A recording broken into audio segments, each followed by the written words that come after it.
বেরিয়ে পড়েছি অফিস থেকে, আর অফিস থেকে এখন ডিরেক্টলি যাচ্ছি বাড়িতে। বাড়ি মানে আমার বাড়িতে মুকুন্দপুরে, ওখানে যাচ্ছি। কারণ কিছুই না, আজকে দেবজিতের ফুল ডে অফিস আছে, কয়েকটা স্যাটারডে অফ পেয়েছিল, বাট আজকে অফ নেই, আর সেই জন্য বাড়িতে আমার বোরিংই লাগবে। আর যেহেতু আমার স্যাটারডেতে হাফ হয়ে যায়, তারপরে আমার সেরকম করার কিছু নেই, তো বাড়িতে গেলে আমি ওকে হয়তো ডিস্টার্ব করবো, তাতে ওর কাজটা। দাঁড়িয়ে আছি বাসের জন্য, প্রায় বৃষ্টিটা নামছে, একটু তাড়াতাড়ি বাসটা পেয়ে গেলেই ভালো। তো বেশ কিছুক্ষণ দাঁড়ানোর পর, অনেকক্ষণ পর দেখতে পাচ্ছি বাসটা ওই পাশ থেকে উঁকি মারছে, তো এবার উঠে পড়বো বাসে। চলো। যতক্ষণ টাইম লাগলো তার থেকে কম টাইমে মনে হয় বাড়িতে পৌঁছে গেলাম। তার কারণ হচ্ছে দুটো বাস এমন রেষারেষি করলো যে মুহূর্তের মধ্যে জাস্ট উঠলাম আর নামলাম, 5 মিনিটও লাগেনি, পৌঁছে গেছি। তো পাড়ায় নেমে গেছি, এবার যাচ্ছি বাড়ির দিকে। আর তোমাদের সাথে গল্পগুলো কন্টিনিউ করতে করতে যেটা হয়েছে সেটা হচ্ছে, আজকে ইন্ট্রোডাকশন দিতেই ভুলে গেছি। ভেবেছি যে সকাল থেকেই বোধহয় কন্টিনিউ করছি, বাট সেরকম যে আমি অফিস থেকে বেরিয়ে কন্টিনিউ করছি সেটা আমার মাথাতেই নেই, তো সেই জন্য ভুলে গেছি। তো এখনই বলে দিচ্ছি আর কি করব। Hello guys, welcome back to our channel Paromita Debjit ব্লগসে সবাইকে welcome and good afternoon to all. এখন মোটামুটি ঘড়ির কাটায় প্রায় 3:45, একটু দেরি করেই আজকে অফিস থেকে বেরিয়েছিলাম। তো পৌঁছে গেলাম এখন বাড়িতে, আর বাড়িতে গিয়ে দেখা যাক কী হয় না হয়, সবটা থাকবে। এই তো কথা বলতে বলতে পৌঁছে গেলাম বাড়িতে। আর বাড়িতে আমাকে কে ওয়েলকাম করার জন্য দাঁড়িয়ে আছে দেখো, তোমাদেরকে একটু জুম করে দেখাই। ওনাকে দেখতে পাচ্ছ কি তোমরা?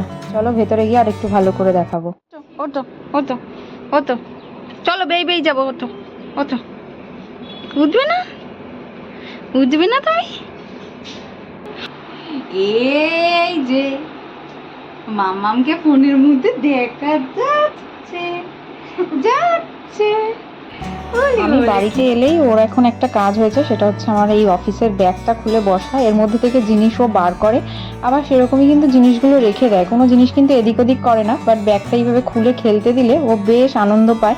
তো সেই জন্যই আমি সবকিছু দিয়ে ওকে বসিয়ে দিই। বেশ অনেক মেনু তিতার ডাল আর লাউ ঘন্ট, ও তারপর পনির, আচ্ছা ফুলকপির বড়া, এখন সেটা হচ্ছে হচ্ছে আমের চাটনি। বাহ, আজকে আমাদের স্যাটারডে ভেজ, তবে খাওয়া বেশ ভালোই আছে, খাবার অনেক কিছুই রান্না হয়েছে। রাতেবেলা ফ্রাইড রাইস হবে। রাতেরবেলা আবার ফ্রাইড রাইস, হ্যাঁ, হেভি ব্যাপার তো। তো এখানে হচ্ছে দেখো গরম গরম ফুলকপির পকোড়া, আর মা এখানে আমাকে এক থালা ভাতও বেড়ে দিয়েছে। চলো ফটাফট খেয়ে নিই আগে। তো খাওয়া দাওয়ার পর একটু রেস্ট করে নিয়েছি, আর তারপরে ভাবছিলাম যে বিকেলবেলাটা কোথায় যাওয়া যায়, কারণ দেবজিতেরও কাজ শেষ হয়নি, ও এসে পৌঁছায়নি, আর দাদারও আজকে ছুটি নেই। তো পায়েল বলল আজকে যেহেতু ওয়েদারটাও খুব একটা ভালো নেই, আর সকাল থেকে বৃষ্টি হচ্ছিল, খুব দূরে না গিয়ে কাছাকাছি আমাদের মুকুন্দপুরে রথের মেলা বসেছে। এই মেলাটা বেশ বড় হয় আর খুব জমজমাট মেলা। যারা এসেছো জানো, আর যারা এখনো পর্যন্ত পৌঁছাওনি গিয়ে, তারা অবশ্যই কিন্তু এই মেলাটা ঘুরে আসতে পারো। দারুণ একটা সুন্দর মেলা। তো বললো মেলা থেকেই ঘুরে আসা যাক, তো সেই জন্য আমরা বেরিয়ে পড়েছি মেলায়। আর যেহেতু রথের আগের দিন এসছি, তো দেখতে পাচ্ছি মেলার ভিড়টা আগের থেকে অনেকটাই কম, মানে রথ থেকে শুরু করে উল্টো রথ পর্যন্ত রানিং চলবে এই মেলাটা। তো তখন যে ঠাসাঠাসি ভিড়টা হয়, আর ওয়েদার শুকনো থাকলে যে ভিড়টা হয়, আজকে কিন্তু একটু ভেজা দিন বলে আজকে কিন্তু ভিড়টা একটু কম চোখে পড়ছে।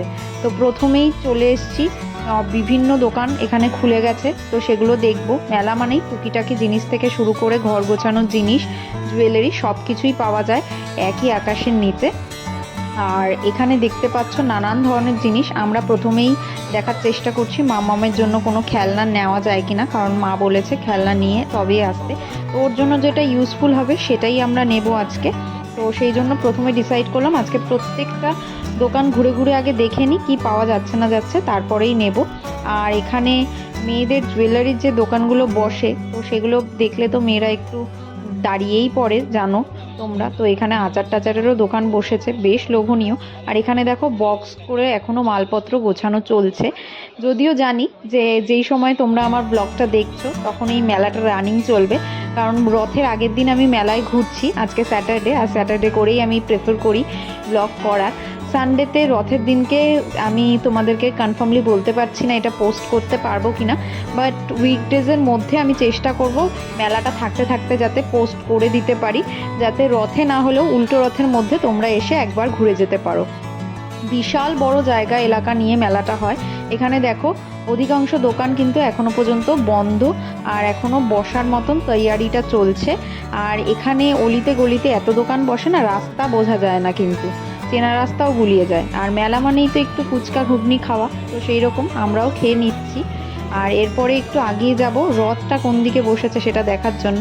রথটা দেখো ওই দূরে দেখা যাচ্ছে, বাট আজকে ঠাকুর বসেনি, তাই আর অতটা দূর হেঁটে গেলাম না, দূর থেকেই দেখে চলে এলাম।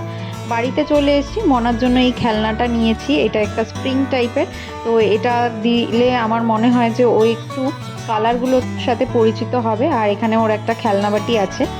আর এখন চলে যাব নেক্সট পর্বে, যেটা হলো রথ সাজানোর পর্ব, যেটা আজকের মেন আকর্ষণ আর কি।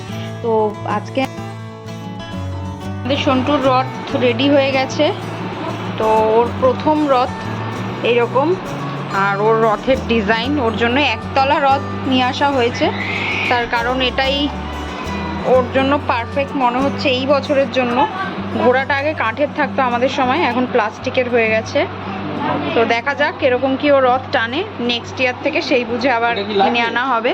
ধ্বজা এই পাশে আর ঘোড়া এই পাশে, তবে সকলের প্রচেষ্টায় এতটুকু দাঁড়িয়েছে রথটা। এরপরে ফুল দিয়ে সাজানো হবে, সেটা পায়েল কাল সাজিয়ে দেবে।